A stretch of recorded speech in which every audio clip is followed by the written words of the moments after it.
اللهم اجعل في قلبي نورا۔ دوسرے جاسوس کسی اور طرف چلے گئے تھے۔ ان کی واپسی کے انتظار میں پوری رات گزر گئی۔ وہ اگلے روز یکے بعد دیگرے آئے تو آدھا دن گزر چکا تھا۔ ان سب نے یہی خبر دی کہ حسن بن صباح ان پہاڑیوں کے اندر گیا ہے۔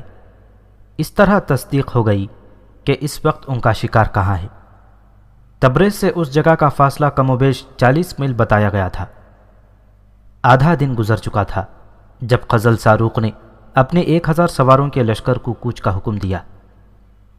لشکر انہی مکانوں کے قریب سے گزرا۔ ایک جاسوس نے راستہ معلوم کر لیا تھا۔ لشکر پہاڑی علاقے میں داخل ہوا۔ آگے راستہ بہت ہی دشوار تھا، اس لیے لشکر کی رفتار بہت ہی سست تھی۔ ابھی 15-16 میل بھی طے نہیں ہوئے تھے کہ سورج غروب ہو گیا۔ چونکہ علاقہ پہاڑی اور جنگلاتی تھا، اس لیے شام بہت جلدی گہری ہو گئی۔ پھر بھی قزل ساروق نے سفر جاری رکھا۔ آگے راستہ دشوار ہوتا چلا گیا۔ یہ راستہ پہاڑی کے ساتھ ساتھ بل کھاتا جا رہا تھا۔ رات بالکل تاریک تھی، پھر بھی سالار نے لشکر کو نہ روکا۔ لشکر تھوڑا ہی اور آگے گئے ہوں گے کہ لشکر میں شور سا سنائی دیا۔ ایک گھوڑا بڑی زور سے ہنہنایا۔ 2-3 آوازیں سنائی دیں کہ ایک سوار کا گھوڑا پھسل کر نیچے چلا گیا ہے۔ اس جگہ راستہ تنگ تھا، ایک طرف پہاڑی اور دوسری طرف وادی کی گہرائی تھی۔ اس طرح پہاڑ کی ڈھلان تقریباً عمودی تھی۔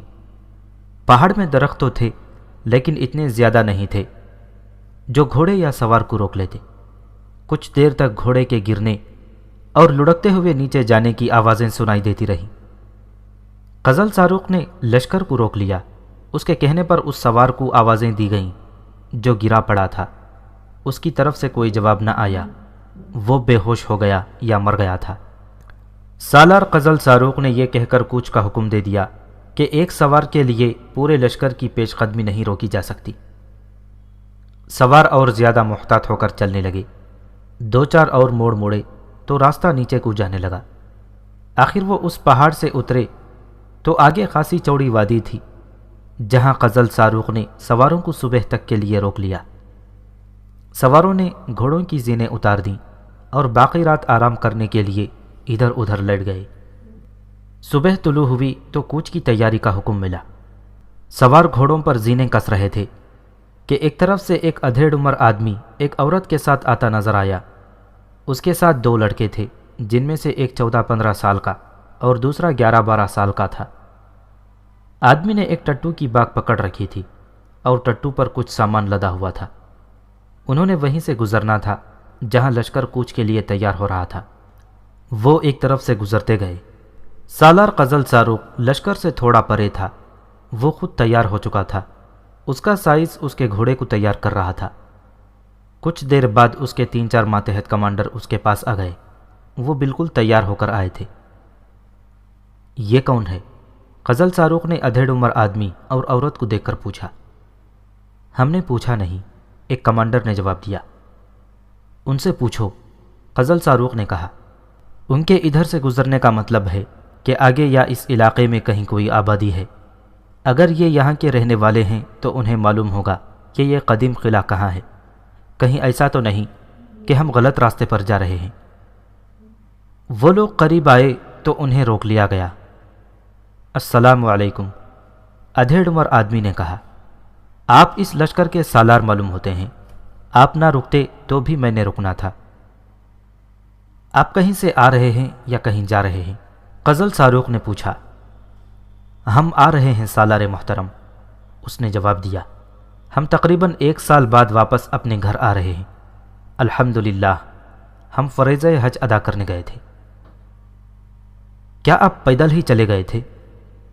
پیدل بھی سمجھیں اور سوار بھی سمجھیں، اس نے جواب دیا۔ یہ ایک ٹٹو ساتھ تھا، باری باری اسی پر سوار ہوتے گئے۔ کہیں ہم کو کرائے کی سواری مل گئی اور یوں عرض حجاز تک پہنچے۔ مقامات مقدسہ کی زیارت کی، فریضہ حج ادا کیا اور پھر جنگوں کے وہ میدان دیکھے جہاں رسول اکرم صلی اللہ علیہ وسلم کفار سے لڑے تھے۔ بدر کا میدان دیکھا، احد کا میدان دیکھا اور پھر اس جگہ کو سجدے میں جا کر چوما جہاں ہمارے رسول صلی اللہ علیہ وسلم زخمی ہو کر گرے تھے۔ خدا کی قسم، وہاں سے واپس آنے کو جی نہیں چاہتا تھا، لیکن پیچھے بوڑھے ماں باپ کو نوکروں کے سپرد کر گئے تھے، ان کی خاطر واپس آ گئے ہیں۔ اللہ آپ کا حج قبول فرمائے۔ غزل ساروق نے کہا، آپ خوش نصیب ہیں جو اللہ کے گھروں میں رکوع و سجود کر کے آئے ہیں۔ کیا آپ کی بستی یہاں کہیں قریب ہے؟ ایسی قریب بھی نہیں، حج سے آنے والے نے جواب دیا، تقریباً پورے دن کی مسافت ہے۔ کیا اس علاقے میں کوئی بہت پرانا قلعہ بھی ہے؟ غزل ساروق نے پوچھا اور خود ہی کہا، سنا ہے اس کے کھنڈر باقی ہیں۔ ہاں محترم سالار، حاجی نے جواب دیا، کہنے کو تو اس پہاڑی کی دوسری طرف ہے، لیکن وہاں تک پہنچتے آج کا دن گزر چکا ہوگا۔ کیا آپ اس قلعے تک جانا چاہتے ہیں؟ ہاں، غزل ساروق نے کہا، قصد تو وہیں کا ہے، راستہ معلوم نہیں۔ راستہ مجھ سے پوچھ لیں، حاجی نے کہا، میرے ساتھ بیوی بچے نہ ہوتے تو میں آپ کے ساتھ چلتا تاکہ کہیں آپ بھٹک نہ جائیں۔ آپ جو فرض ادا کر رہے ہیں اسے میں تو فریضہ حج کے برابر سمجھتا ہوں۔ آپ یقیناً سلجوقی ہیں؟ ہاں، حجاز کے مسافر، غزل ساروق نے کہا، میں سب سے پہلے مسلمان ہوں، اس کے بعد سلجوق ہوں۔ اس اجنبی نے غزل ساروق کو اس قدیم قلعے کا راستہ سمجھانا شروع کر دیا۔ راستہ کوئی پیچیدہ تو نہیں تھا، البتہ دشوار تھا۔ غزل ساروق کو اپنی غلطی کا احساس ہوا، وہ اس وادی سے الٹے رخ چلنے والا تھا۔ آپ تو فرشتہ معلوم ہوتے ہیں، غزل ساروق نے کہا، ہم تو کسی اور ہی طرف چلنے والے تھے، اللہ نے آپ کو ہماری رہنمائی کے لیے بھیجا ہے۔ اللہ سبب الاسباب ہے، حاجی نے کہا، اللہ نے یہ سعادت بھی میری قسمت میں لکھی تھی کہ مجاہدین کی رہنمائی کروں۔ مجھے آپ کے کام میں دخل تو نہیں دینا چاہیے، لیکن پوچھنا چاہوں گا کہ آپ اس قدیم قلعے میں کیوں جا رہے ہیں؟ کیا آپ نے حسن بن صباح کا نام سنا ہے؟ غزل ساروق نے پوچھا۔ اس ابلیس کا نام کس نے نہیں سنا ہوگا، حاجی نے کہا، میں بغداد پہنچا تو وہاں سے یہاں تک اسی کا نام سنتا آ رہا ہوں۔ افسوس یہ ہو رہا ہے کہ لوگ اسے نبی اور اللہ کا ایلچی مان رہے ہیں۔ یہاں سے دور پیچھے مجھے پتہ چلا ہے کہ وہ اسی قدیم قلعے میں ہے اور اس کے ساتھ بڑے خونخوار قسم کے جان باز ہیں۔ اگر آپ اس ابلیس کو ختم کر دیں تو میں یقین دلاتا ہوں کہ آپ کو حج اکبر کا ثواب ملے گا۔ ہماری کامیابی کی دعا کریں، سالار غزل ساروق نے عقیدت مندی کے لہجے میں کہا۔ انہیں مکہ کی ایک ایک کھجور کھلا دیں، حاجی کی بیوی بولی، اور زمزم کے پانی کا ایک ایک گھونٹ پلا دیں۔ اس شخص نے ٹٹو کی پیٹھ پر لدے ہوئے سامان میں سے چھوٹا سا ایک تھیلا نکالا، اس میں سے کچھ کھجوریں نکالیں، ایک ایک کھجور سالار غزل ساروق اور اس کے ماتحتوں کو دی۔ ان کی گٹھلیاں نکلی ہوئی ہیں، حاجی نے کہا، وہاں سے ایسے ہی ملتے ہیں، بڑی خاص قسم کی کھجوریں ہیں۔ اگر آپ کے لشکر کے پاس بہت بڑا ڈول یا مٹکا ہو تو وہ پانی سے بھر لیا جائے تو میں اس میں زمزم کا پانی ملا دوں گا، پورے لشکر کو 2 گھونٹ پلائیں۔ یہ 1000 کا لشکر تھا جس کے کھانے پینے کا انتظام اور برتن وغیرہ ساتھ تھے۔ پانی سے بھرے ہوئے بڑے مشکیزے اونٹوں پر لدے ہوئے تھے۔ غزل ساروق کے حکم سے 2-3 مشکیزے لائے گئے۔ حاجی نے خشک چمڑے کی بنی ہوئی ایک سراہی نکالی جس کا منہ بڑی مضبوطی سے بند تھا۔ حاجی نے یہ سراہی تینوں مشکیزوں میں خالی کر دی اور کہا کہ کوچ سے پہلے ہر آدمی یہ پانی پی لے۔ پھر آپ دیکھنا سالار محترم، حاجی نے کہا، آپ کو راستے کی دشواریوں کا احساس تک نہیں ہوگا، اور آپ کا ہر سوار یہ محسوس کرے گا کہ وہ اڑ کر اس قلعے تک پہنچ گیا ہے۔ غزل ساروق اور اس کے ماتحتوں نے ایک ایک کھجور کھا لی۔ پھر انہوں نے مشکیزیں سارے لشکر میں اس حکم کے ساتھ گھمائے کہ ہر سوار پانی پیے۔ لشکر کو یہ بھی بتایا گیا کہ یہ آب زمزم ہے۔ حاجی اپنی بیوی اور بیٹوں کے ساتھ رخصت ہو گیا۔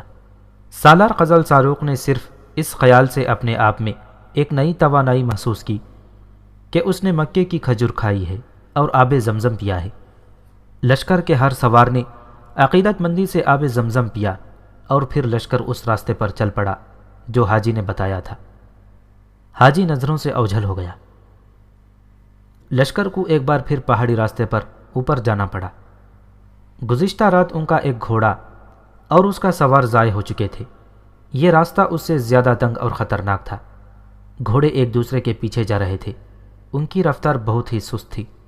وہ جوں جوں آگے بڑھتے جا رہے تھے، راستہ تنگ ہی ہوتا جا رہا تھا اور آگے جا کر راستہ ختم ہو گیا۔ آگے پہاڑی دیوار کی طرح کھڑی تھی۔ کیا اس حاجی نے یہی راستہ بتایا تھا؟ سالار غزل ساروق نے اپنے ماتحتوں سے پوچھا جو اس کے پیچھے پیچھے آ رہے تھے۔ اس نے کہا تھا کہ یہ راستہ اوپر جا کر نیچے اترے گا۔ ایک ماتحت نے کہا، یہاں اور کوئی راستہ ہے ہی نہیں۔ غزل ساروق نے اس پہاڑی کی ڈھلان کو دیکھا۔ اس سے آدمی سنبھل سنبھل کر اتر سکتا اور گھوڑے بھی اتر سکتے تھے، لیکن سواروں کے بغیر۔ کسی ایک سوار کو نیچے اتار دو۔ غزل ساروق نے اپنے ماتحت کمانڈروں سے کہا، گھوڑے سے اتر کر گھوڑے کو ساتھ رکھے۔ ایک جگہ ایسی مل گئی جہاں ڈھلان کا زاویہ زیادہ خطرناک نہیں تھا۔ ایک سوار گھوڑے سے اترا اور باغ پکڑ کر ڈھلان سے اترنے لگا۔ وہ کبھی دائیں ہوتا کبھی بائیں، جہاں پاؤں جمانے کو جگہ ملتی پاؤں جما کر اتر گیا۔ گھوڑے، خچر اور گدھے کو پہاڑی پر چڑھنے اور اترنے میں کوئی دشواری پیش نہیں آتی۔ قدرت نے ان کے پاؤں ایسے بنائے ہیں کہ پہاڑی سے پھسلتے نہیں۔ بلندی خاصی زیادہ تھی۔ وہ سوار آخر اتر گیا۔ غزل ساروق نے حکم دیا کہ تمام سوار اسی طرح نیچے اتریں۔ یوں لگا جیسے پہاڑ کا بالائی حصہ ٹوٹ کر بہت بڑے بڑے تودوں کی طرح نیچے کو سرک رہا ہو۔ چند ایک گھوڑے گرے، لڑکے اور سنبھل کر کھڑے ہو گئے۔ آدمی گرتے سنبھلتے اتر گئے، اور جب سب اتر گئے تو سورج اپنا بہت سا سفر طے کر گیا تھا۔ سواروں کو اکٹھا کر کے کچھ شروع ہوا۔ حاجی کی بتائی ہوئی نشانیوں کو دیکھتے وہ چلتے گئے۔ بہت دور جا کر ایک پہاڑی کے درمیان سے انہیں راستہ مل گیا۔ قدرت نے یہاں سے پہاڑی کو کاٹ دیا تھا۔ اس سے نکل کر آگے گئے تو ایک پرشور ندی نے راستہ روک لیا۔ چونکہ یہ علاقہ پہاڑی تھا اس لیے ندی کا بہاؤ بہت ہی تیز تھا۔ پانی اتنا شفاف کہ اس کی تہہ میں کنکریاں بھی دکھائی دے رہی تھیں۔ ندی کم و بیش 20 گز چوڑی تھی۔ درمیان میں اس کا بہاؤ بہت ہی تیز تھا۔ گہرائی اتنی نہیں تھی کہ گھوڑے ڈوب جاتے۔ کئی گھوڑے ندی میں ڈال دیے گئے۔ درمیان میں گہرائی اتنی ہی تھی کہ پانی رکابوں تک آتا تھا، لیکن بہاؤ اتنا تیز کہ گھوڑے کے پاؤں اکھڑنے اور گھوڑے پہلو بہ پہلو ایک دوسرے سے ٹکرانے لگے۔ بعض گھوڑے بہاؤ کے ساتھ ہی چلے گئے اور دور جا کر کنارے لگے۔ آگے گھنا جنگل تھا، ایسا گھنا بھی نہیں کہ اس میں سے گزرا ہی نہ جا سکتا، لیکن زمین ہموار نہیں تھی۔ نشیب و فراز تھے، گھاٹیاں اور ٹیکریاں تھیں اور جگہ جگہ پانی جمع تھا۔ اس کے ارد گرد پھسلن اور دلدلی تھی۔ گھوڑوں کو اسی میں سے گزارا گیا۔ یہ بہت ہی پرانا قلعہ تھا اور یہ کوئی بڑا قلعہ نہ تھا۔ ایک جگہ سے دیوار کے پتھر گر پڑے تھے اور دیوار کی بلندی آدھی بھی نہیں رہ گئی تھی۔ آدمی گھوڑے کی پیٹھ پر کھڑا ہو کر قلعے کے اندر جا سکتا تھا۔ دیواروں کی لکڑی کو دیمک نے چاٹ لیا تھا۔ ان کے لوہے کے فریم سلامت تھے۔ ان فریموں نے ادکھائی لکڑی کو تھام رکھا تھا۔ قلعے کے اندر بہت ہی وسیع کھلی زمین تھی۔ اس پر مکانوں کا ملبہ بکھرا ہوا تھا۔ یہ ان لوگوں کے کچے پکے مکان تھے جو کبھی یہاں آباد تھے۔ اس ملبے کے ارد گرد قلعے کے کمرے تھے۔ زیادہ تر کمروں کی چھتیں بیٹھ گئی تھیں۔ کئی ایک کمرے ابھی سلامت تھے۔ ان کی چھتوں میں چمکادروں نے بسیرا کر رکھا تھا۔ بڑے دروازے کے پیچھے دیوڑی تھی۔ اس کے پہلو میں بڑے کمرے تھے۔ دیواروں کا رنگ سیاہ ہو گیا تھا۔ فرش اور دیواروں پر کائی اگ کر خشک ہو گئی تھی۔ معلوم نہیں وہ کون تھے جنہوں نے یہ قلعہ بنایا تھا۔ اس سوال کا جواب بھی نہیں ملتا تھا کہ اس دشوار گزار علاقے میں آ کر یہ قلعہ کیوں تعمیر کیا گیا تھا۔ علاقہ سرسبز اور خوبصورت تھا۔ شاید صدیوں پہلے یہ علاقہ آباد ہوگا۔ اب تو یہ چمکادروں اور بدروحوں کا مسکن تھا۔ کوئی زندہ انسان تو اس میں جھانکنے کی بھی جرت نہیں کرتا تھا، نہ جھانکنے کی ضرورت محسوس کرتا تھا۔ یہ علاقہ گزرگاہوں سے بہت دور تھا۔ شاید ڈاکو اور رزن کبھی یہاں چھپنے کے لیے آتے ہوں گے، لیکن کچھ دنوں سے یہ قلعہ پھر سے آباد ہو گیا تھا۔ آباد ہونے والوں کی تعداد کم و بیش 300 تھی۔ ان میں 7-8 عورتیں بھی تھیں۔ آدمی جو تھے ان میں کئی ایک زخمی تھے، شدید زخمی بھی تھے۔ ان کے ساتھ گھوڑے اور اونٹ بھی تھے۔ وہ عارضی طور پر یہاں آئے تھے۔ یہاں سے انہوں نے اپنی منزل کو روانہ ہونا تھا، لیکن ابھی انہوں نے منزل کے راستے کا تعین نہیں کیا تھا۔ سلجوقی سالار غزل ساروق کی یہی منزل تھی اور یہی اس کا ہدف تھا۔ اس کا شکار اسی قلعے میں موجود تھا، حسن بن صباح۔ حسن بن صباح تبریز خالی کر آیا تھا۔ اسے معلوم تھا کہ 500 سلجوقی سواروں اور ان کے سالار کو مار کر اس کا راستہ صاف نہیں ہو گیا، بلکہ راستے کی دشواریاں اب پیدا ہوئی ہیں۔ سلجوقیوں کے ساتھ اس کا یہ پہلا تصادم تھا۔ اس نے سلجوقیوں کو اپنا خونی دشمن بنا لیا تھا۔ پہلے تو ان کے ساتھ ان کا نظریاتی اختلاف تھا۔ حسن بن صباح باطل عقیدے کا بانی اور علمبردار تھا۔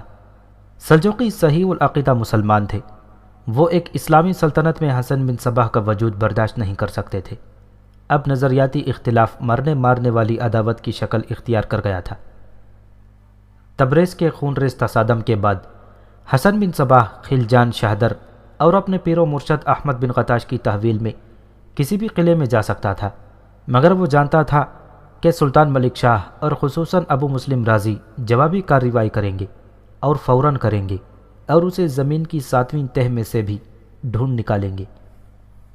یہ سوچ کر تبریز میں اس کے جتنے پیروکار فدائین اور وہاں تھوڑے سے جو لوگ آباد تھے، ان سب کو ساتھ لے کر اس قدیم قلعے میں آ گیا تھا۔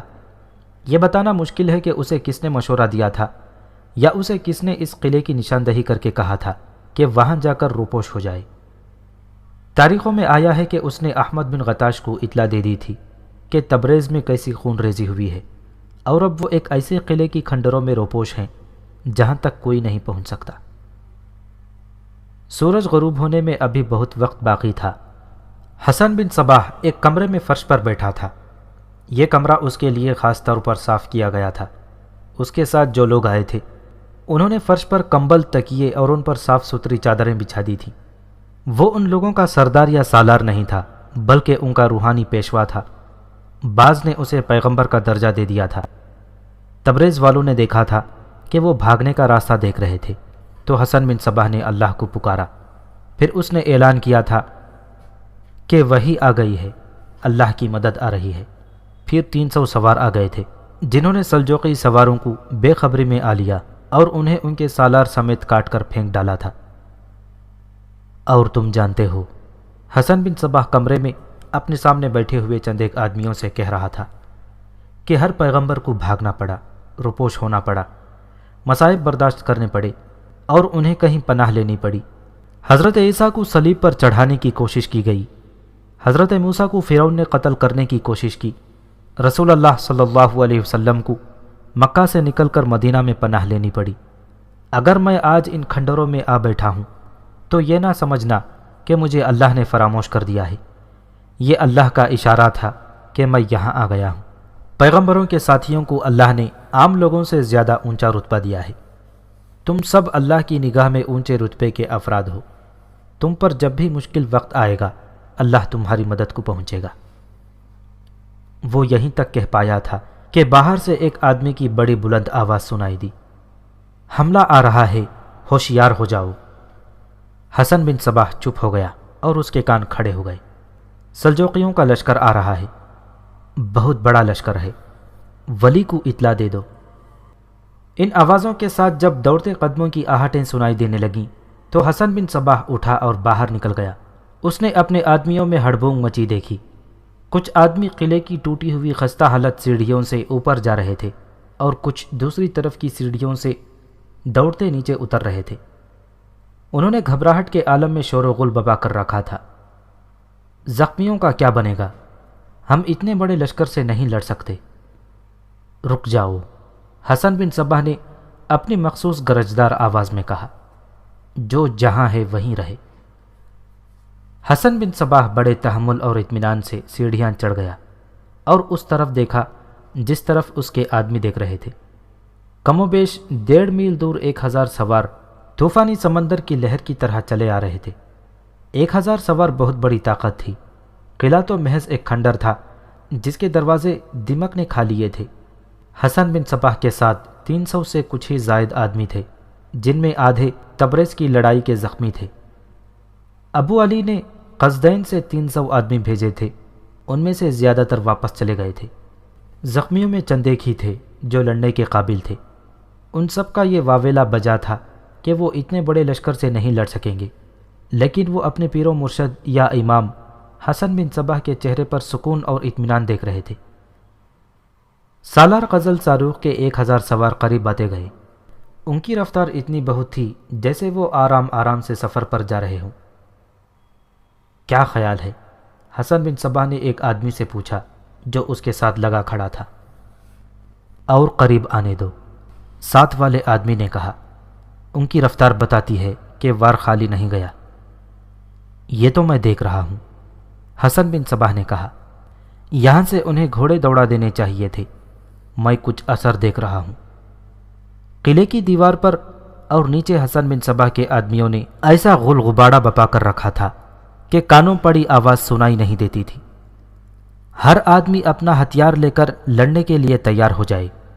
حسن بن صباح نے دیوار سے اندر کی طرف منہ کر کے اپنے آدمیوں کو حکم دیا، تیر انداز اوپر آ جائیں۔ چونکہ یہ حکم حسن بن صباح کا تھا اور سب اسے ولی امام مانتے تھے اور بعض نے تو اسے پیغمبر بھی بنا دیا تھا، انہوں نے حکم کی تعمیل کی، لیکن بددلی اور بزدلی ان کے چہروں پر صاف نظر آ رہی تھی۔ زخمیوں نے الگ ہنگامہ مچا رکھا تھا، وہ جانتے تھے کہ وہ تو معذوری اور بے بسی کی حالت میں ہی مارے جائیں گے۔ دوسری طرف سے نکل بھاگو، قلعے سے ایک آواز اٹھی، ہمیں ساتھ لے چلو بھائیوں۔ یہ زخمیوں کی آہو بکا تھی۔ حسن بن صباح نے دیوار پر کھڑے تیر اندازوں کو دیکھا، پھر اندر کی طرف اپنے آدمیوں کو دیکھا اور ان کی باتیں سنی۔ باہر دیکھا تو 1000 سواروں کا لشکر قلعے کے قریب آ گیا تھا اور گھوڑے قلعے کے دائیں بائیں پھیلتے جا رہے تھے۔ سالار غزل صاروخ اور اس کے سواروں کے چہروں پر وہ غیظ و غضب نہیں تھا جو حملہ آوروں کے چہروں پر ہوا کرتا ہے۔ غزل صاروخ کو تو آگ بگولا ہونا چاہیے تھا، کیونکہ ان باطنیوں نے اس کے ساتھی سالار امیر ارسلان کو قتل کیا تھا اور انہوں نے 500 سلجوقی سوار مار ڈالے تھے، لیکن غزل صاروخ کے چہرے پر اطمینان سا تھا۔ حسن بن صباح نے اپنے آدمیوں کا جائزہ لے لیا تھا، اس نے دیکھ لیا تھا کہ ان میں لڑنے کا دم نہیں اور نہ ہی ان میں جذبہ ہے۔ اس حقیقت سے وہ آگاہ تھا کہ اتنے تھوڑے سے آدمی 1000 سواروں کا مقابلہ نہیں کر سکیں گے۔ وہ اچانک دیوار سے ہٹ کر پیچھے کو مڑا اور وہیں سے اندر کی طرف منہ کر کے کھڑا ہو گیا۔ اللہ، مجھے زمین پر اتارنے والے اللہ، حسن بن صباح نے دونوں ہاتھ اور منہ آسمان کی طرف کر کے بڑی ہی بلند آواز میں کہا، تیرا ایلچی جسے تو نے امامت بخشی ہے بہت بڑی مشکل میں آ گیا ہے، اپنی راہ میں لڑ کر زخمی ہونے والے بندوں پر رحم فرما، فرشتے اتار دے، میری امامت اور اپنی خدائی کی لاج رکھ لے۔ حسن بن صباح پلٹ کر دیوار کی بیرونی طرف چلا گیا۔ سالار غزل صاروخ اس کے سامنے تھا۔ اس سلجوقی سالار نے اپنے سواروں کو کوئی حکم نہیں دیا تھا، وہ حسن بن صباح کو یوں دیکھ رہا تھا جیسے اسے پہچاننے کی کوشش کر رہا ہو۔ تم لوگ یہاں کیا لینے آئے ہو؟ حسن بن صباح نے پوچھا۔ ہم لوگ یہاں کیا لینے آئے ہیں؟ غزل صاروخ نے اپنے ایک ماتحت سے پوچھا جو اس کے پاس موجود تھا۔ ماتحت نے اس کے منہ کی طرف دیکھا اور پھر منہ اوپر کر کے دیوار پر کھڑے حسن بن صباح کو دیکھنے لگا۔ حسن بن صباح ایک بار پھر پیچھے کو مڑا، اس نے بازو اوپر کیے اور بڑی ہی گرجدار آواز میں اعلان کیا، فرشتے اتر آئے ہیں، حوصلوں کو مضبوط رکھو، دشمن بھاگ رہا ہے۔ وہ پھر دیوار کی طرف مڑا، 2 تیر اندازوں کو بلایا، انہیں کچھ کہا، انہوں نے ایک ایک تیر چلایا، ایک تیر ایک سوار کے سینے میں اور دوسرا ایک اور سوار کی شہ رگ میں اتر گیا، دونوں سوار گھوڑوں سے گر پڑے۔ تم نے میرے سواروں کو کیوں مروا دیا ہے؟ سالار غزل صاروخ نے حسن بن صباح سے پوچھا۔ اپنے سواروں کو یہاں سے لے جاؤ، حسن بن صباح نے کہا، ورنہ تمہارا ہر سوار اسی طرح مارا جائے گا، پھر تمہیں گھوڑے کے پیچھے باندھ کر گھوڑے کو بھگا دیا جائے گا۔ سالار غزل صاروخ نے کچھ بھی نہ کہا، اس نے اپنا گھوڑا پیچھے کو موڑا اور چل دیا۔ تمام سوار اس کے پیچھے پیچھے چل پڑے۔ امام نے دشمن بھگا دیا ہے۔ قلعے کی دیوار سے بڑی ہی بلند آواز اٹھی، اوپر آ کر دیکھو، اپنے پیر و مرشد کا معجزہ دیکھو۔ ایک اور آواز اٹھی، پیر و مرشد نہیں، کسی نے گلا پھاڑ کر کہا، نبی کہو، خدا کا بھیجا ہوا امام کہو۔ نیچے والے تمام آدمی، جن میں چند ایک عورتیں بھی تھیں، دوڑتے ہوئے اوپر گئے اور حیرت زدگی کے عالم میں جاتے ہوئے سواروں کو دیکھنے لگے۔ سلجوقی سوار جاتے جاتے جنگل کی ہریالی میں تخلیل ہو گئے اور اس کے ساتھ ہی سورج مغرب والی بلند و بالا پہاڑیوں کے پیچھے چلا گیا۔ حسن بن صباح دیوار پر ہی کھڑا رہا اور اس کی نظریں ادھر ہی لگی رہیں جدھر سالار قزل ساروق اور اس کے سوار نظروں سے اوجھل ہو گئے تھے۔ امام کو سجدہ کرو، کسی کی آواز اٹھی۔ سب لوگ جیسے اسی آواز کے منتظر تھے جو دیوار پر تھے، وہ دوڑتے آئے اور حسن بن صباح کے سامنے سجدہ ریز ہو گئے۔ نیچے والے آدمی جہاں تھے وہیں سے انہوں نے منہ حسن بن صباح کی طرف کر لیے اور سجدے میں چلے گئے۔ حسن بن صباح کا سینہ تن گیا۔ شروع سے اس کے ساتھ جو ادھیڑ عمر آدمی موجود رہا تھا، جسے اس نے کہا تھا کہ میں کچھ اثر دیکھ رہا ہوں، وہ بھی سجدے میں تھا۔ حسن بن صباح نے اسے آہستہ سے پاؤں کی ٹھوکر ماری۔ اس آدمی نے سر اٹھا کر دیکھا۔ حسن بن صباح نے اسے اٹھنے کا اشارہ کیا۔ وہ آدمی اٹھا تو حسن بن صباح نے اس کے کان میں کوئی بات کہی۔ کیا ہم اپنے فرشتوں کو واپس بلا لیں؟ اس آدمی نے اپنی آواز کو بھاری کر کے جلالی لہجے میں کہا، بولو میرے امام۔ ہاں خداوند دو عالم، حسن بن صباح نے کہا، میں اپنے ان بندوں کی طرف سے تیری ذات باری کا شکر ادا کرتا ہوں۔ تیرے فرشتوں نے ہمارے دشمن کو بھگا دیا ہے۔ سب لوگ ابھی تک سجدے میں تھے۔ وہ حسن بن صباح کے ساتھی کی آواز کو خدا کی آواز سمجھے تھے۔ اٹھو، حسن بن صباح نے کہا، تم نے اللہ کی آواز سن لی ہے۔ سب سجدے سے اٹھے۔ اب ان کے چہروں پر کچھ اور ہی تاثر تھا۔ بعض کے منہ حیرت سے یا جوش عقیدت سے کھل گئے تھے اور وہ سب حسن بن صباح کو یوں دیکھ رہے تھے جیسے وہ بھی اللہ کا بھیجا ہوا فرشتہ تھا اور وہ ابھی غائب ہو جائے گا اور آسمان پر جا پہنچے گا۔ عورتیں جو نیچے تھیں دوڑتی اوپر آئیں۔ ہر ایک نے باری باری آگے بڑھ کر حسن بن صباح کا دایاں ہاتھ پکڑا، آنکھوں سے لگایا اور چوما۔ شام کا دھندلکا گہرا ہو رہا تھا۔ قلعے کے اندر مشعلیں جل اٹھی تھیں۔ حسن بن صباح آہستہ آہستہ چلتا سیڑھیوں سے اترا۔ اس کی چال میں اور اس کے چہرے پر جلالی تاثر تھا۔ اس کے ہر آدمی کی یہ کوشش تھی کہ وہ اس کے قریب ہو کر اسے ہاتھ لگائے اور دیکھے کہ یہ شخص انسان ہے یا اللہ کی پسندیدہ کوئی آسمانی مخلوق ہے۔ تبریز میں بھی اس نے اللہ سے مدد مانگی تھی تو اللہ نے ایسی مدد بھیجی تھی کہ سلجوقیوں کے تمام سوار مارے گئے تھے۔ شام کھانے کے بعد قلعے میں جشن کا سماں بن گیا۔ عورتوں نے گیت گائے، آدمی پاگلوں کی طرح ناچے۔ انہوں نے ایک اونٹ ذبح کر لیا تھا اور تھوڑے سے وقت میں پکا بھی لیا تھا۔ وہاں کوئی چیز نہیں تھی تو شراب بھی نہیں تھی۔ شراب حسن بن صباح نے اپنے لیے رکھی ہوئی تھی۔ اس کے پیروکار اور مرید اس شراب کو اللہ کے حضور پہنچنے کا ذریعہ سمجھتے تھے۔ فتح کا یہ جشن بہت دیر بعد ختم ہوا۔ سب سے زیادہ خوش تو وہ زخمی تھے جو لڑنا تو دور کی بات ہے، چلنے پھرنے کے قابل بھی نہیں تھے۔ وہ بال بال بچ گئے تھے۔ وقت آدھی رات کا تھا۔ حسن بن صباح اپنے کمرے میں بیٹھا تھا۔ فانوس جل رہا تھا۔ شراب کی سراہی اور پیالے سامنے رکھے تھے۔ وہ اکیلا نہیں تھا۔ اس کے پاس ایک ادھیڑ عمر آدمی بیٹھا تھا اور ایک جوان سال عورت بھی تھی۔ وہ ایک حسین عورت تھی جس کی آنکھیں مسکراتی تھیں۔ اس کے ہونٹوں کی تبسم میں ایسا تاثر تھا کہ دیکھنے والا اسے نظریں ہٹا نہیں سکتا تھا۔ یہ ادھیڑ عمر آدمی وہی تھا جو قزل ساروق کو صبح سویرے وادی میں ملا تھا اور اس نے اپنا تعارف کرایا تھا کہ وہ اپنی بیوی اور ان 2 بیٹوں کے ساتھ حج کر کے آیا ہے۔ اس کے ساتھ جو بیوی تھی وہ یہی عورت تھی جو حسن بن صباح کے پاس بیٹھی شراب پی رہی تھی۔ یہ اس شخص کی بیوی نہیں تھی، یہ حسن بن صباح کی خصوصی اور خفیہ گروہ کی عورت تھی، اور ان کے ساتھ صبح وادی میں جو 2 لڑکے تھے وہ ان کے کچھ نہیں لگتے تھے۔ وہ تبریز سے آئے ہوئے ایک آدمی کے بیٹے تھے۔ یہ صرف تمہارا کمال ہے اسماعیل، حسن بن صباح نے اس ادھیڑ عمر آدمی سے کہا۔ مجھے توقع نہیں تھی کہ تم اتنی جلدی یہ کام کر سکو گے۔ نہ کر سکتے تو میں تمہیں بے قصور اور مجبور سمجھتا۔ وہاں نہ صحیح، عورت نے کہا، یہ سلجوقی وہاں نہ ملتے تو کہیں اور مل جاتے۔ خوش نصیبی یہ ہوئی کہ یہ ہمیں جلدی مل گئے۔ میں نے انہیں غلط راستے پر ڈال دیا تھا، اسماعیل نے کہا۔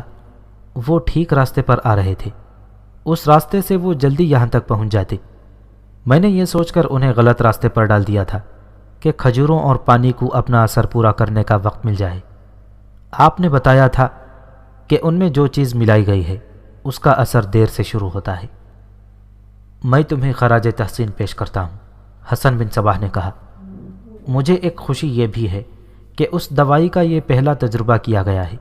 مجھے یقین نہیں تھا کہ یہ اس حد تک کامیاب ہوگا کہ 1000 کے لشکر کو ذہنی طور پر مفلوج کر دے گا، اور مفلوج بھی اس طرح کرے گا کہ متاثرہ آدمی ہر کام ٹھیک ٹھیک کرے گا، لیکن جذباتی لحاظ سے اتنا سرد ہو جائے گا کہ کسی کو لڑنے جھگڑنے کے لیے نہیں للکارے گا، اور اگر اسے کوئی للکارے گا تو وہ بزدلوں کی طرح منہ موڑ جائے گا۔ تو کیا یہ لشکر صحیح و سلامت اپنی منزل پر پہنچ جائے گا؟ اسماعیل نے پوچھا۔ کیا وہ یہاں تک صحیح و سلامت نہیں پہنچ گئے تھے؟ حسن بن صباح نے کہا۔ وہ جو تمہارے بتائے ہوئے اتنے دشوار راستے سے یہاں تک پہنچ گئے تھے، واپس بھی چلے جائیں گے۔ یہ اثر کب تک رہے گا؟ اسماعیل نے پوچھا۔ شاید 2 دن، حسن بن صباح نے جواب دیا۔ ایک اور بات امام، اس جوان سال عورت نے پوچھا جو اس کام میں شامل تھی، ایسا کیوں نہ کیا گیا کہ اسی دوائی کی زیادہ مقدار کھجوروں اور پانی میں ملا دی جاتی؟ یہ لشکر جہاں تھا وہیں سے واپس چلا جاتا۔ اس میں ایک راز ہے، حسن بن صباح نے ہنستے ہوئے کہا۔ اس لشکر کو وہیں سے واپس بھیجا جا سکتا تھا، اور جس عقیدت سے انہوں نے تمہاری دی ہوئی کھجوریں اور ندی کے پانی کو آب زمزم سمجھ کر منہ میں ڈال دیا تھا، انہیں اسی کھجوروں اور پانی میں ایسا زہر بھی دیا جا سکتا تھا جس کا نہ کوئی ذائقہ ہوتا ہے نہ بو، لیکن انہیں قلعے تک زندہ آنے اور زندہ واپس جانے دیا گیا۔ ولی اور پیغمبر ہر کوئی نہیں بن سکتا، بنتا وہ ہے جس کی سوچ آسمانوں تک چلی جاتی ہے۔ میں نے ان لوگوں کو یہ معجزہ دکھانا تھا جو ہمارے ساتھ ہیں۔ انہوں نے یہ دیکھا کہ میرے کہنے پر آسمان سے مدد آئی جو نظر نہیں آتی تھی۔ پھر ان آدمیوں نے دیکھا کہ اتنا طاقتور گھوڑ سوار لشکر میرے ہلکے سے اشارے پر واپس چلا گیا۔ اب یہ لوگ جہاں جائیں گے میرا یہ معجزہ سنائیں گے۔ انسانی فطرت میں زیب داستان بھی موجود ہے، اس لیے یہ لوگ میرا معجزہ بیان کرتے زیب داستان کے لیے مبالغہ آرائی بھی کریں گے۔ یہ 300 انسان 3000 بلکہ اس سے بھی زیادہ تعداد کو میرے پاس کھینچ کر لائیں گے، بلکہ یہ تعداد کھینچی ہوئی آئے گی، اسماعیل نے کہا۔ مسلمانوں کی عقیدت مندی کی بھی کوئی حد نہیں۔ اسے کہیں کہ ذرا سی مٹی پڑیا میں باندھ کر دے دو اور کہو کہ یہ مکہ اور مدینہ کی سوغات ہیں، تو وہ بلا سوچے سمجھے یہ مٹی کھا لے گا۔ ایسے ہی اس سلجوقی سالار اور اس کے ساتھیوں نے میری دی ہوئی کھجوریں حجاز کی کھجوریں سمجھ کر بڑے احترام سے کھا لیں، اور جب میں نے ندی میں سے بھری ہوئی سراہی دکھا کر یہ کہا کہ یہ زمزم کا پانی ہے، تو سالار نے فوراً ایسا انتظام کر لیا کہ سارے لشکر کو پانی پلا دیا۔ تم بڑے کام کی چیز ہو خدیجہ، حسن بن صباح نے اس جوان سال اور دل نشین عورت کو بازو سے پکڑ کر اپنے قریب کرتے ہوئے کہا۔ ابھی تو میں نے تم سے بہت کام لینا ہے۔ حسن بن صباح نے خدیجہ کو اپنے بازو کے گھیرے میں لے لیا اور اسماعیل کی طرف دیکھا۔ اسماعیل اشارہ سمجھ گیا اور وہ کمرے سے نکل گیا۔ بیشتر مورخوں نے تبریز کی لڑائی کا ذکر کیا ہے۔ انہوں نے لکھا ہے کہ سالار امیر ارسلان اور اس کے سوار مارے گئے۔ انہوں نے یہ بھی لکھا ہے کہ ایک باطنی سردار ابو علی نے قصدین سے 300 باطنی سواروں کی کمک بھیجی تھی۔ پھر انہوں نے یہ بھی لکھا کہ سلطان ملک شاہ نے غصے کے عالم میں سالار قزل ساروق کو 1000 سوار دے کر بھیجا تھا، اور اس کے ساتھ حکم یہ دیا تھا کہ واپس آؤ تو حسن بن صباح تمہارے ساتھ ہو، زندہ یا مردہ۔ یہ سب باتیں تو ان مورخوں نے لکھی ہیں، اور یہ بھی لکھا ہے کہ یہ کوئی گمنام سا قلعہ تھا۔ یہاں سے بھی حسن بن صباح کے پیروکار بھاگ نکلنے پر اتر آئے تھے، اور حسن بن صباح نے تبریز والا مظاہرہ کیا تھا کہ وہی نازل ہو گئی ہے اور خدائی مدد آ رہی ہے۔ یہ سن کر سب کے حوصلے قائم ہو گئے تھے۔ اس کے بعد کیا ہوا ان مورخوں میں سے کسی نے بھی نہیں لکھا کہ اس لڑائی کا انجام کیا ہوا۔ یہاں آ کر ان کی لکھی ہوئی تاریخ ایسے اندھیرے میں چلی جاتی ہے جہاں کچھ نظر نہیں آتا۔ البتہ یہ بتایا گیا ہے کہ حسن بن صباح قلعہ علموت میں پہنچ گیا۔ داستان گو نے قزل ساروق اور اس کے سواروں کو ذہنی طور پر مفلوج کرنے کا جو واقعہ سنایا ہے، یہ 3 غیر معروف سے مورخوں نے کچھ ایسے حوالوں اور دلائل سے لکھا ہے کہ یہ قابل قبول اور مستند سمجھا جاتا ہے۔ ان میں اٹلی کا ایک تاریخ نویس بانسولینی خاص طور پر قابل ذکر ہے۔ اس کی تحریریں اطالوی زبان میں ملتی ہیں جن کا ترجمہ انگریزی زبان میں کیا گیا ہے۔ بظاہر یہ واقعہ افسانوی سا لگتا ہے، لیکن حسن بن صباح کو خدا نے ایسا دماغ دیا تھا جسے اگر مافوق الفطرت یا بالائے سطح انسانی کہا جائے تو غلط نہ ہوگا۔ اس کی تاریخ کا مطالعہ گہرائی میں جا کر کیا جائے تو پتہ چلتا ہے کہ اس نے اپنے ابلیسی فرقے کی بنیاد انسان کی فطری کمزوریوں پر رکھی تھی۔ ان میں ایک تو عورت اور دوسری تھی نشہ۔ یہ دونوں چیزیں جب انسان کے دماغ پر غالب آ جاتی ہیں تو پھر انسان اگر ضرورت پڑے تو اپنے بچوں تک کو قتل کر دیتا ہے۔ پہلے بیان ہو چکا ہے کہ حسن بن صباح کی کامیابی کا راز حشیش اور حسین عورت تھی۔ حسن بن صباح جہاں بھی جاتا تھا اس کا جاسوسی کا نظام اس کے ساتھ ہوتا تھا۔ وہ تبریز سے نکلا تو اس نے اپنے 2-3 آدمی اس علاقے میں چھوڑ دیے تھے۔ سالار قزل ساروق تبریز پہنچا تو اتنی دور بیٹھے ہوئے حسن بن صباح کو اطلاع مل گئی۔ اگر نیم پاگل سا شخص قزل ساروق کے جاسوس کو نہ بتاتا کہ حسن بن صباح کا قافلہ فلاں طرف گیا ہے تو وہاں تک کوئی بھی نہ پہنچ سکتا، لیکن انہی 2-3 مکانوں میں سے ایک آدمی نے حسن بن صباح تک اطلاع پہنچا دی کہ اس کی نشاندہی ہو گئی ہے اور 1000 سواروں کا لشکر آ رہا ہے۔ حسن بن صباح کو اطلاع ملی تو اس نے وہاں سے کہیں اور بھاگ جانے کے بجائے یہ طریقہ سوچ لیا جو بیان کیا گیا ہے۔ اس نے اپنا خفیہ گروہ ساتھ رکھا ہوا تھا جس میں اسماعیل بھی تھا اور خدیجہ بھی۔ فوراً یہ طریقہ سوچ لیا گیا۔ پھر جس طرح اسماعیل اور خدیجہ میاں بیوی کے روپ میں 2 لڑکوں اور ایک ٹٹو کے ساتھ روانہ ہو گئے، یہ حسن بن صباح کے دماغ کا بے مثال کمال تھا۔ اسماعیل اور خدیجہ رات بھر ان سواروں کے انتظار میں ایک جگہ بیٹھے رہے تھے۔ صبح انہیں یہ لشکر مل گیا۔ قزل ساروق اپنے سواروں کے ساتھ آگے آگے گھوڑے پر سوار چلتا گیا۔ یوں معلوم ہوتا تھا جیسے اس کے ذہن سے یہ اتر ہی گیا ہو کہ وہ کس مقصد کے لیے ادھر آیا تھا۔ ان کا انداز ایسا تھا جیسے لوگ سیر سپاٹے کے لیے آئے ہوں۔ ان کے دماغ صحیح کام کر رہے تھے، وہ راستہ بھولے نہیں تھے۔ ان کے دماغ اس وقت بھی حاضر تھے جب وہ بڑی خطرناک حد تک تنگ پہاڑی اور راستوں پر جا رہے تھے۔ البتہ انہیں یہ احساس نہیں تھا کہ کہیں رات بھر کے لیے پڑاؤ بھی کرنا ہے۔ انہوں نے دن کے وقت پڑاؤ کیا، کھانا تیار کیا، کھایا پیا بھی اور سو گئے۔ چونکہ ان کا احساس زندہ نہیں تھا، یہ احساس سویا ہوا تھا۔ وہ ایسے سوئے کہ اگلی صبح جاگے اور چل پڑے۔ تاریخوں میں یہ کھوج نہیں ملتا کہ وہ کتنے پڑاؤ کر کے مرو پہنچے۔ یہ سراغ ملتا ہے کہ وہ مرو سے ابھی کچھ دور ہی تھے تو سالار قزل ساروق نے اپنے سر کو زور سے ہلایا اور لشکر کو روک لیا۔ اس نے اپنے ماتحتوں کو بلایا، وہی ماتحت جو خوش و خرم چلے آ رہے تھے اب کسی اور ہی ذہنی کیفیت میں تھے۔ ان کے چہروں پر حیرت اور تذبذب کی تاثرات تھے۔ کیا تم محسوس کر رہے ہو؟ سالار قزل ساروق نے ان سے پوچھا اور اپنی کیفیت یوں بیان کی۔ لگتا ہے ہم خواب میں کہیں گھومتے پھرتے رہے ہیں اور شاید حسن بن صباح کو دیکھا تھا۔ میں بھی یہی محسوس کر رہا ہوں، ایک ادھیڑ عمر ماتحت نے کہا۔ کچھ یاد آ رہا ہے کہ ہم وہاں تک پہنچے تھے۔ مجھے یاد ہے کہ ایک حاجی، اس کی بیوی اور وہ 2 بیٹے ملے تھے، ایک اور ماتحت کمانڈر نے کہا۔ پھر مجھے ندی تک یاد ہے۔ سالار قزل ساروق یوں چونک کر سیدھا ہو گیا جیسے اسے سب کچھ یاد آ گیا ہو۔ ہمارے ساتھ دھوکا ہوا ہے، اس نے کہا۔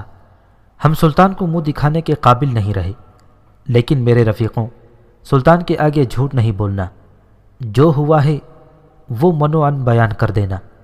اگر سلطان کو رحم آ گیا تو وہ ہمیں معاف کر دے گا، ورنہ وہ جو بھی سزا دے گا وہ ہم دل و جان سے قبول کر لیں گے۔ پھر یوں کرو دوستوں، ایک ماتحت کمانڈر نے کہا، اگر سلطان نے ہمیں سبکدوش کر دیا تو آؤ حلفیہ عہد کر لیں کہ ہم اپنے طور پر سب مل کر حسن بن صباح کو زندہ یا مردہ سلطان کے پاس پیش کریں گے اور اس کی گروہ کے ایک بھی آدمی کو زندہ نہیں چھوڑیں گے۔ اگر سلطان نے ہمیں قید میں ڈال دیا، ایک اور کمانڈر نے کہا، تو ہم اسے کہیں گے کہ ہمیں اپنی اس غلطی کا کفارہ ادا کرنے کے لیے آزاد کرے۔ یہ بھی سوچ لو دوستوں، سالار غزل ساروق نے کہا، حسن بن صباح کی جگہ کوئی اور دشمن ہوتا تو سلطان ہماری اس غلطی کو جو ہم سے دھوکے میں ہوئی ہے معاف کر دیتا، لیکن یہاں معاملہ حسن بن صباح اور اسلام کے تحفظ کا ہے۔ سلطان مجھے اور تم سب کمانڈروں کو سزائے موت بھی دے سکتا ہے، اور مجھے توقع سزائے موت کی ہی ہے، لیکن ہماری وفاداری یہ ہے کہ ہم ان کے سامنے جائیں گے اور مرنے کے لیے تیار ہو جائیں گے۔